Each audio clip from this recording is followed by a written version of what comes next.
Delivered in Casa Grande, Arizona. Unfortunately, no load back. Covenant gets itself stuck on top of one of those concrete pillar things at the TA in Santa Rosa, New Mexico.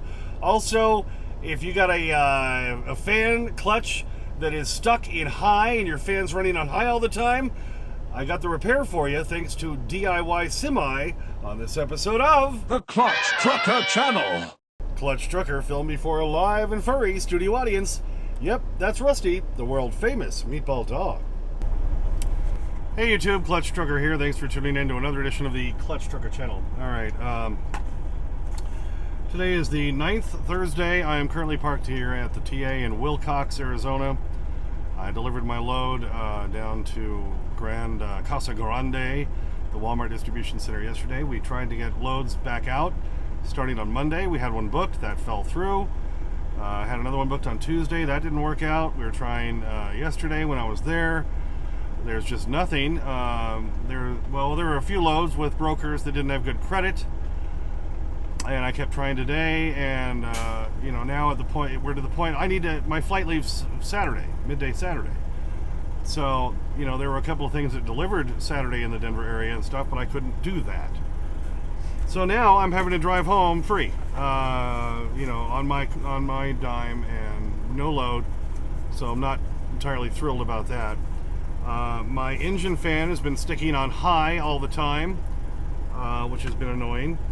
That also lowers your fuel economy. So I watched another YouTuber, I think it was DIY Trucking, on a couple of different videos. His was one of them on a possible problem with it. I did get they did show, well, when you turn the engine off, turn the key back on, as long as you're aired up, you should be able to spin the fan. Well, a lot of times it wouldn't spin, and I was afraid my engine fan clutch was seized up. And then one time it actually did work, and the switch worked and all that, and I was able to freewheel it on my own. So that told me that the engine fan clutch itself is not seized up, because if it's seized up, it's going to stay that way. It's not going to just all of a sudden release. So there is something called the engine fan clutch solenoid, which I have here. I stopped on my way and picked it up in Tucson at Velocity Truck Center. This is what it looks like, little valve, and you have air lines coming in and out, and then this sends air to the fan clutch, and as long as it's receiving air all the time, then it stays in the off position essentially. Then when you cut the air to it, it goes on. So I have a feeling that this failed, and that's why my engine fan is sticking on all the time. You've got an electrical connection and two air connections. They of course only had one of the quick connects available, so I'm going to have to use one of the other ones off of the old one. Hopefully one of them is good enough. So I'm going to attempt this here, as it's 2:45 p.m. and that way if I get greasy, dirty, sweaty, etc., I can go get my shower. Excuse me. Tried to get one of the Loves this morning. There weren't any available, and I would have had to pay anyway. So here at least I can get a free one. So I'm going to attempt this. I'm not sure how much video I can get out of this, but I'll at least show you where it's at and maybe show you the one afterwards, and we'll see what we can do. What do you think? Alright, here's the one that's currently up there. You can see that air line leading into there. That goes around. See it sneaking up over the engine. The fan clutch. And there's the air line coming in. There's the electrical little purge plug thing on the end. So I've got to disconnect that, disconnect the lines, cut that. Zip tie that's holding the line in place going up to the coolant reservoir for the level there. So we'll see what we can do. Okay, so there's the new one in place. I had to go buy a little brass fitting here from this TA I'm at, because they didn't have a quick connect, but that one works. That's the quick connect I got from the Freightliner back there, behind the unit. It's wired back in, the plug is way back up in there, you can see it right there. See the nice clean one and the dirty one. Alright, so we've got the little end cap back on. It's all in place. We can only hope this works. It's very sunny out here. Okay, so now the test is with the key on. I did check it a few times, turned the switch on and off, and it kicked on and off with the switch. With the key off, right now you can go over and you can try to turn the fan on. I've got the camera aimed at me. So we can't test it, but if I turn the key on, we should be able to find out if it'll move or not. Okay, key's on, so now, yep, see? Oops, there we go, now you can see it. Fan moves. So the fan clutch is working. There's the airline, down and around, up into our new solenoid, which now seems to be doing its job, thank God. Okay, well that seemed to have done it. So I always love it when I can do a repair myself and save a couple $100. And that fixed my issue, so especially now that I'm having to drive back to Cheyenne and eat the fuel myself. Boy, no, you don't want to eat the fuel, but I mean, okay, you know what I mean. Then at least hopefully I'll get a little bit better fuel economy. What do you think? So there you go. So now that I'm completely covered in grease and have killed another shirt, I'm going to go in and get my shower now. And I'm probably going to have to just throw this damn shirt away, but... Alright, so so it cost me a shirt. What are you going to do? Well, that seems to have fixed it. So, boy, I saved a bunch of money there, because I would have saved probably a couple $100 on diagnostic, and then another, you know, labor rates in most shops are now close to $200 an hour. So I probably saved close to $400 by doing that myself.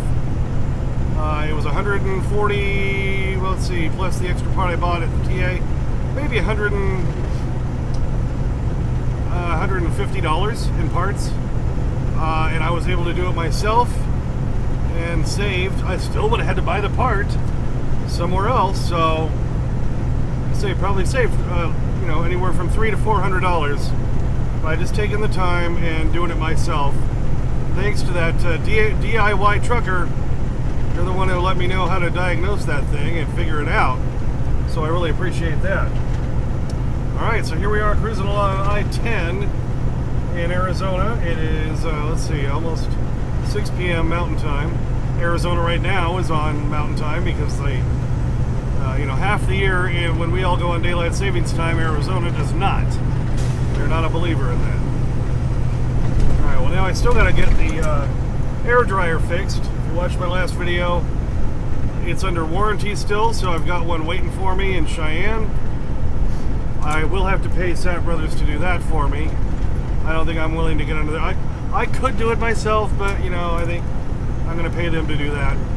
I'm due for a PM oil change, all that anyway, so we'll just have all that done at the same time.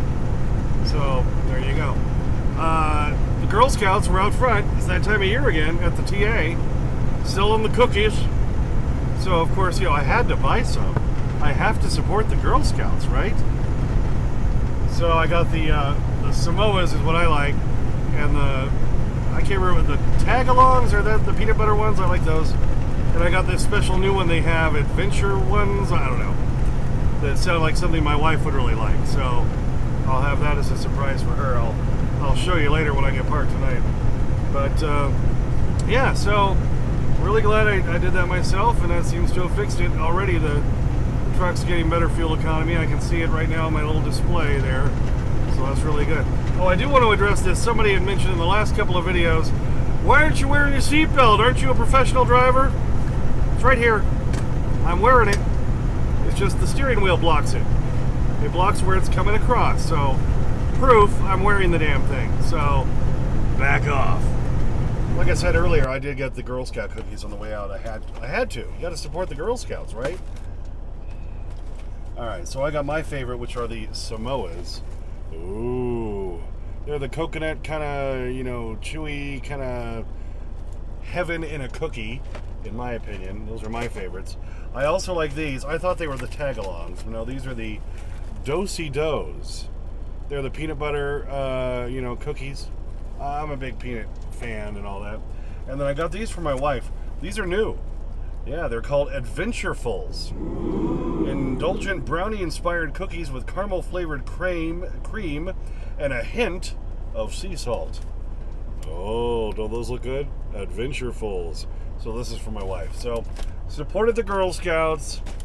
I had to buy the cookies. What else could I do? Okay, and you got to see this. I was going to visit a buddy of mine, Elliot, who I knew back in high school, who's now a truck driver. Hello, Elliot.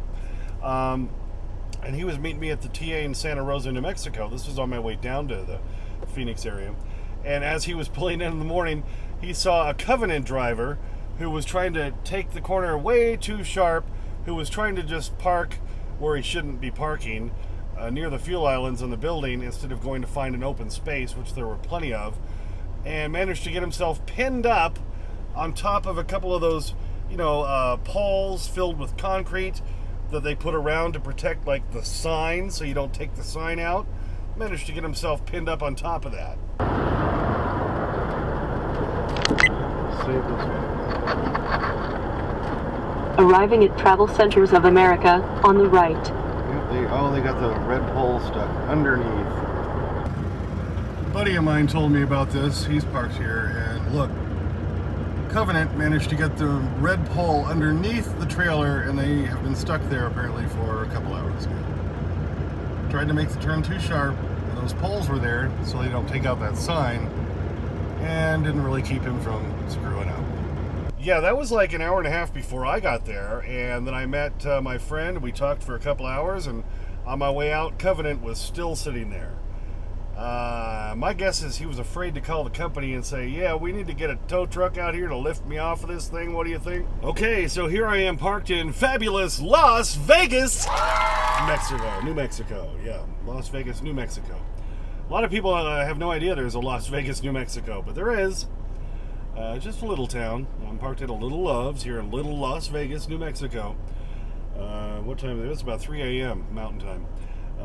But about as far as I could make it, and it was kind of snowy and stuff over around Santa Fe. From there, a little further over, but not too bad. At least the wind wasn't too bad, being empty. I was a little concerned when I was down in I-10 in New Mexico. It was very windy there, but then once I hit I-25, got okay. Did have to give New Mexico $69 just for the privilege of driving through their state, because we didn't have the annual permit thing. You pay the same amount regardless. It's just if you don't have the annual thing, then you have to pay right there at the weigh station. If you have it, they charge you in arrears. What? Oh. I said to them when I went in, I said, okay, I realize I got to pay, but I'm empty. I have no load. I'm not picking up or delivering here in your state. Do I get any kind of a discount? And they said, oh, yes, you do. But because I started way down in I-10 and went all the way over up 25, all the way up through the state, it was still $69. So, anyway, got my shower at least, so I feel a little bit better after I did the fix. Thank you again, DIY Semi. I kept saying DIY Trucker earlier. DIY Semi is his channel. I subscribe to his channel. You should too, because boy is he helpful on stuff like that. If it hadn't been for him telling me what to look for to help diagnose the whole thing, there's no way I would have known that my actual fan clutch was okay and not seized up. But he told me how to check that by, once you got air built up, you turn the key on only, not the engine, and then if you should be able to move the thing, and yeah, I was. So I'm like, okay, great. So I knew it was probably that solenoid that I had to replace, and I was able to do that and save, like I said earlier, probably somewhere between $300 and $400. Yeah, that's the kind of math Clutch Trucker likes to do, baby. Yeah, I don't like having to do the math about the fact that I have to now drive and spend all the money on fuel just to get home without any kind of a load. I kept trying all day before I left. Finally, at like noon, I was just like, I got to get rolling. But I kept trying to see if I could get something. But, there was a few that popped up, but they had to deliver on like Monday. Well, we're going to be gone on Monday. We're going to be in fabulous Las Vegas, Nevada. My wife and I celebrating our anniversary. So, anyway, so is the price I got to pay to get home for the anniversary trip, because we don't want to piss off Mama, right? No, it'd be bad. So anyway, on our way, parked here in Las Vegas, New Mexico. Finish the drive hopefully tomorrow, unless the wind gets too bad and I might have to shut it down. As long as I'm home by Saturday morning, I can drop the trailer at Sap Brothers, go home, I can tell her pack me a bag, and then we'll head on out for the airport and get to do our Vegas thing. We're hoping to eat at the Guy Fieri's El Burro Borracho, which means actually the drunk donkey, at the Rio. We ate at that one when we went to Laughlin a couple years ago, and it was really good. Well, thanks for tuning in for that one. Yep, it looks like you got a mohawk thing going on up there, Rusty. What is that? What's happening with your fur? That's crazy. Yeah, just give me the bacon strip, Dad. All right, thanks for tuning in for that one. Please subscribe. Please like and comment. I get your comments as soon as I can. Sometimes takes a few days because I'm a working truck driver. Don't forget to ring that bell for notification so you know when the new videos come out. There's Clutch Trucker on Instagram, Clutch Trucker on Twitter, where I put the Rusty stuff. And as always, sniff that magic YouTube fairy dust. Clutch and Rusty, out. Okay, now wait a minute. Let me understand this. So you're putting Brondo, the thirst quencher, on the crops? But why? Because Brondo's what plants crave. Yeah, it's got electrolytes. Well, what the hell are electrolytes? Is what's in Brondo. Is what plants crave. This portion of the program got recorded without audio, so here it is, Rusty doing his bacon strip thing as usual. So you'll just have to enjoy the video only.